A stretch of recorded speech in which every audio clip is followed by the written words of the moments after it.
சங்கடகர சதுர்த்திக்கு நான் செஞ்ச பூஜை. இது குலதெய்வ கலச பூஜை. இது பார்த்திங்கன்னா வெற்றிலை தீபம் முருகனுக்கு நான் செஞ்சது. மகாலட்சுமிக்கு உரிய ஒரு மகத்தான பூஜை. இது வராகிக்கு நான் ஏற்றின பூஜை. இதுவும் வராகிக்கு நான் ரெடி பண்ண அந்த மாவிளக்கு. இது ஜாதிக்காய் முடித்து பரிகாரத்துக்கு செஞ்ச பூஜை. பஞ்சகவ்ய விளக்கு பூஜை.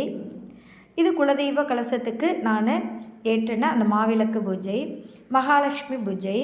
மகாலட்சுமிக்கு பிரம்ம முகூர்த்தத்தில் அஷ்டோத்திரம் செஞ்ச பூஜை. பெருமாளுக்கு மாவிளக்கு பூஜை. இது என்னுடைய வரமகாலட்சுமிக்கு நான் செஞ்ச பூஜையப்போ எடுத்த ஃபோட்டோ. இது என்னுடைய பூஜாவோட சின்னதாக கேபினட். இது எங்கள் மாமியார் கொடுத்த விளக்கு. இது வரமகாலட்சுமிக்கு வாசலில் வச்சு நாளைக்கும் போது எடுத்தது. இதுவும் அதே தான், வரமகாலட்சுமியோட பூஜை தான். இதுவும் வரமகாலட்சுமியோட பூஜை தான். நான் செஞ்ச ஒவ்வொரு பூஜையோட ஃபோட்டோஸ் தான் இது. எப்படி இருக்குன்னு கமெண்ட்ஸ் பண்ணுங்கள். பாய்.